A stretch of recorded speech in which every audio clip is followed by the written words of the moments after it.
D'intenses escalades d'opinion continuent à gagner du terrain sur la scène politique congolaise au lendemain de la publication du communiqué signé par Vital Kamerhe, ancien directeur de cabinet du chef de l'État Félix-Antoine Tshisekedi Tshilombo, en rapport avec son périple d'Iamani effectué dans l'est du pays.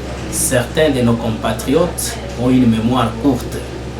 Aujourd'hui, vouloir traiter le président Vital Kamerhe comme émissaire du Rwanda, ça c'est méconnaître tout ce que cet homme d'État a enduré comme souffrance à l'époque de Kabila.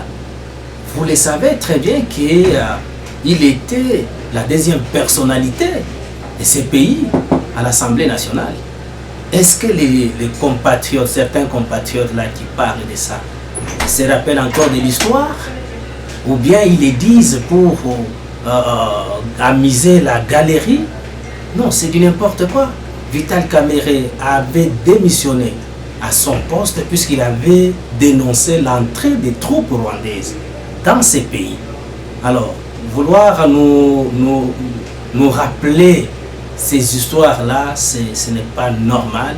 Et je pense que nos compatriotes peuvent quand même chercher d'autres explications ailleurs. Pour les uns, Kamerhe ne pouvait jamais proposer au stade actuel un dialogue entre la République démocratique du Congo et le Rwanda ainsi que l'Ouganda, car ce sont ces deux pays auteurs des atrocités perpétrées par les M23. Par ailleurs, cette opinion est balayée des revers de la main du côté de ceux qui soutiennent Vital Kamerhe. Le président Vital a fait sa tournée, ce qu'on appelle tournée à Mani, ce qu'il a fait à l'est de notre pays.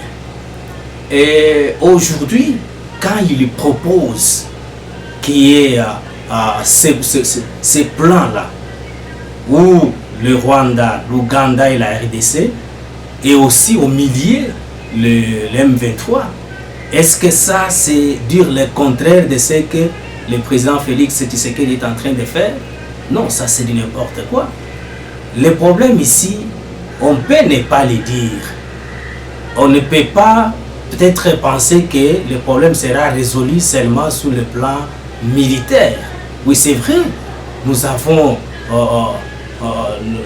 nos voyants militaires qui sont au front. Mais attention, et aujourd'hui, vous le savez, c'est expliqué presque par tout le monde que nous sommes infiltrés. Alors comme nous sommes infiltrés, vous pensez que nous devons vraiment aller seulement dans ce sens-là, sans toutefois parler avec les voisins, puisque nous sommes liés. Ça, personne n'avait voulu que le Rwanda soit notre voisin ou l'Ouganda soit notre voisin.